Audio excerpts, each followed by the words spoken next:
Hello दोस्तों, मैं श्रीवंशी भारद्वाज जयसोल में आपका स्वागत करता हूं। आज भौतिक विज्ञान कक्षा 9th के हम लोग चैप्टर दूसरा सार्थक तथा कोटिमान की अंकगणितीय क्रियाओं में सार्थक अंकों का प्रयोग, जिसमें हम लोग जोड़ने के बारे में पढ़ लिए थे कि किसी संख्या को कैसे जोड़ा जाता है। ठीक है ना।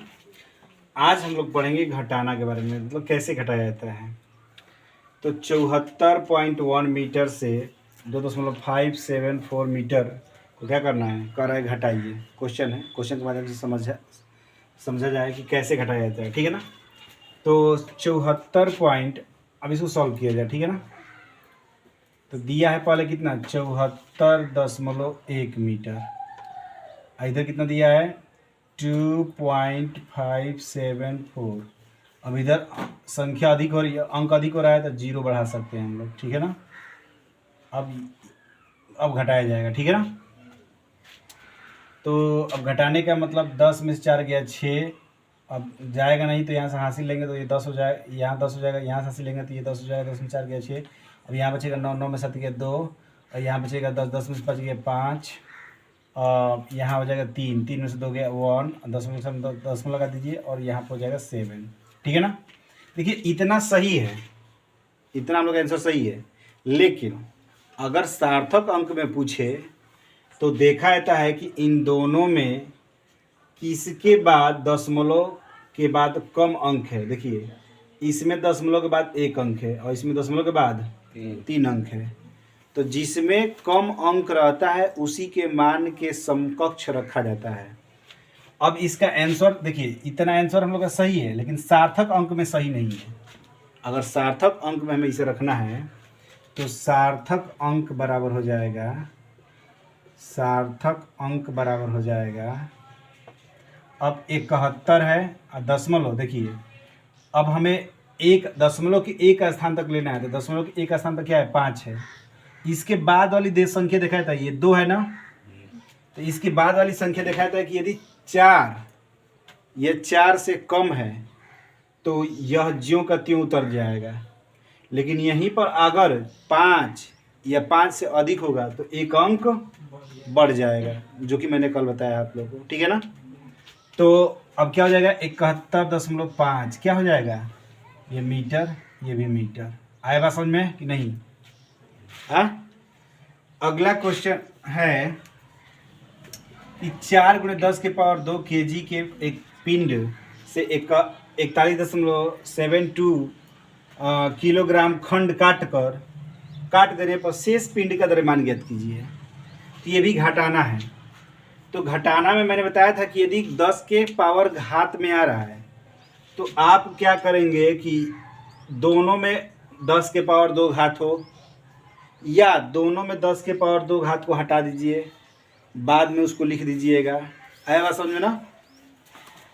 तो अब दिया है 4.0 × 10 के पावर 2 kg। इसका मतलब क्या होगा, इसका मतलब होगा 10 के पावर 2 का मतलब क्या होता है, 4.0 × 10 के पावर 2 का मतलब 100, और 100 से 4 से गुणा करेंगे तो कितना हो जाएगा, 400 kg।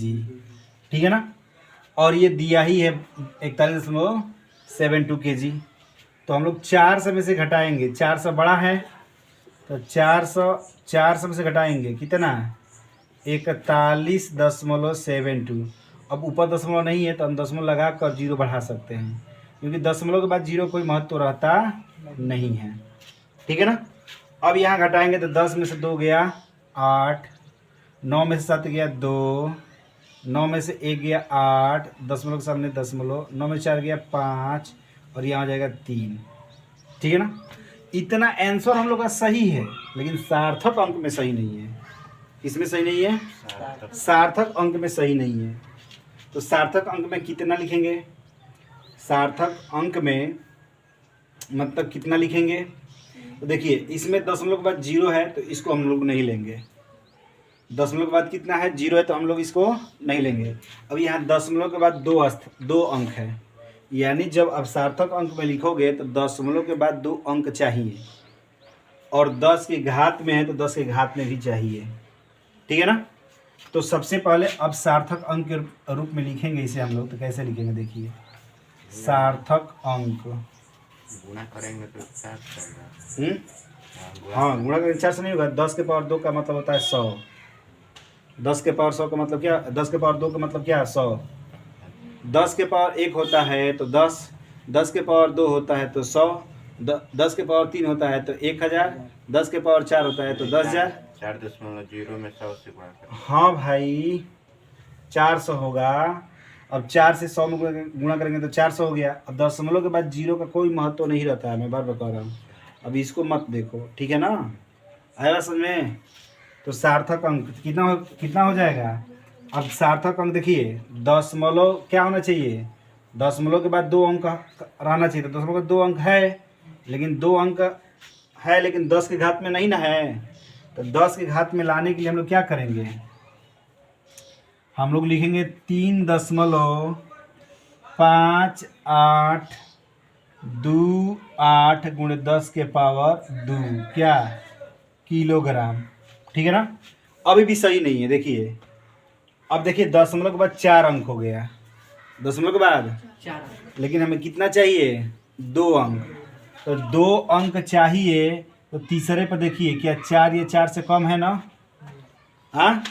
तो 4 ये 4 से कम है तो ये ज्यों का त्यों उतर जाएगा। इसका मतलब इसका अब सही रूप हो जाएगा 3.58 गुणे 10 के पावर 2 kg। समझ में आया कि नहीं आया, बोलिए। हाँ, अब इसको नोट करिए। इसके बाद आप लोगों को मैं गुणा करना और भाग करना सिखा रहा हूँ, ठीक है ना। तो नोट कीजिए।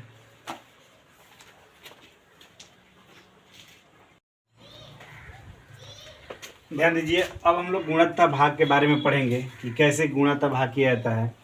गुणत्ता भाग करने की जो प्रोसेस होता है वही होता है, उसमें कोई नया मतलब चेंजिंग नहीं होता है। जो हम लोग पहले गुणा पढ़ते थे उसी तरह का गुणा यहाँ भी किया जाएगा, किंतु थोड़ा सा इसके बारे में बताया ये गया कि गुणत्ता भाग से प्राप्त परिणाम जो है, जो हमें गुणा या भाग करने के बाद जो हमें रिजल्ट मिलता है, उसको क्या करते हैं कि उतने ही सार्थक अंक तक लिखना चाहिए जितना कि न्यूनतम सार्थक अंक वाली राशि में हो, ठीक है ना। मतलब वही बात है। आइए समझाते हैं इसको एक उदाहरण के माध्यम से। कह रहा है कि एक आयत की लंबाई 2.501 मीटर है और चौड़ाई जो है 1.15 मीटर है। तो कह रहा है क्षेत्रफल ज्ञात कीजिए। तो आयत के क्षेत्रफल का क्या सूत्र होता है, आयत का क्षेत्रफल का सूत्र होता है लंबाई गुणे चौड़ाई। तो लंबाई कितना दिया है 2.501 और चौड़ाई दिया है 1.15। अब इससे इसमें हम लोग गुणा कर दें। गुणा करने का जो प्रोसेस होता है मैंने बताया कि वही होता है पुराना वाला मेथड ही हम लोग जो हल करते हैं 1.15।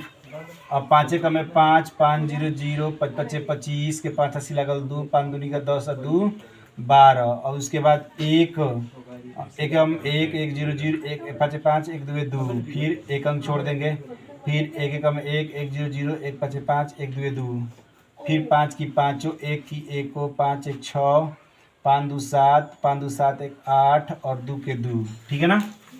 तो इस तरह से प्राप्त जो परिणाम हुआ 2876 15 और 3 अंक के बाद इसमें 2 अंक के बाद इसमें दशमलव है तो 3 2 5 1 2 3 4 5 2 दशमलव आ जाएगा 2.8 इतना 8 7 6 1 5 वर्ग मीटर। इतना सही है, किंतु सार्थक अंक में सही नहीं है। अब सार्थक अंक में लिखने के लिए क्या करेंगे, तो देखिए इसमें भी दशमलव के बाद इसमें 3 अंक का मान है और इसमें दशमलव के बाद कितना अंक है 2 अंक है। तो मैं हमेशा कह रहा हूँ कि सार्थक अंक में क्या करना चाहिए, कम वाले अंक, मतलब दशमलव के बाद 2 अंक है ना, अर्थात दशमलव के बाद हम लोग 2 अंक लेंगे, दशमलव के बाद 2 अंक लेंगे। लेकिन दशमलव के बाद जब 2 अंक लेंगे तो हम तीसरा अंक देखेंगे जरूर। क्या देखेंगे कि तीसरा अंक 5 या 5 से अधिक है तो 1 अंक ये बढ़ जाएगा। समझ में आया कि नहीं आया। अगर 4 या 4 से कम है तो ज्यों का त्यों रख जाएगा, लेकिन 5 से ये अधिक है इसलिए 1 अंक बढ़ जाएगा। यानी सार्थक अंक में लिखेंगे सार्थक अंक में, सार्थक अंक पर कितना 2.8, अब ये क्या हो जाएगा 8 क्या वर्ग मीटर। समझ में आया कि नहीं है। ये रहा गुणा। अब भागा देखते हैं। कह रहा है कि एक कण 15 सेकेंड में 1368 मीटर की दूरी तय करता है, तो कण की चाल ज्ञात कीजिए।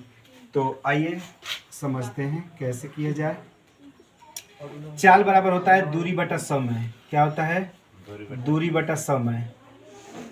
दूरी दिया है कितना? 1368 और समय कितना दिया है? 15। अब भाग कर दीजिए, ठीक है ना। अब भाग कर दीजिए, भाग कर दीजिए, 15 से भाग कर दीजिए इसमें 1368 में। तो 15 नवा कितना होता है? 135। 15 नवा 135। 6 में से 5 गया, 1 कट गया। फिर 15 एकम 15। फिर 8 में से 5 गया, 3 कट गया, नहीं भाग जाएगा, दशमलव बढ़ाइए, 0 होगा, 15 दूनी 30, यानी कितना हो जाएगा? 91.2 क्या मीटर प्रति सेकेंड। ठीक है ना। लेकिन अब देखिए इसमें भी दशमलव नहीं है, इसमें भी दशमलव नहीं है, दोनों में दशमलव नहीं है। तो फिर अब हम क्या बताएं? सार्थक अंक में मिनिमम देखा जाए, दशमलव के मिनिमम, दशमलव के बाद कितने अंक हैं। अगर मान लीजिए कि दशमलव के बाद मैं यहाँ दशमलव लाकर मैं 0 लिख दे रहा हूँ सपोज, हाँ, तो दशमलव के बाद 0 का मतलब 0 को उसको काउंटिंग नहीं किया जाता है। तो इसका मतलब दशमलव के बाद एक भी स्थान नहीं है। तो अब सार्थक अंक में लिखेंगे हम लोग, सार्थक अंक में, सार्थक अंक में 91 मीटर प्रति सेकेंड। क्या हो जाएगा? 91 मीटर प्रति सेकंड, 2 हट जाएगा। आया बात समझ में? ठीक है। तो भाग, जोड़, घटाना, गुणा, भागा समझ में आया? तो चलिए ठीक है, नोट कीजिए, फिर आगे पढ़ेंगे हम लोग कोटि मान। ठीक है, आज के लिए इतना ही, धन्यवाद।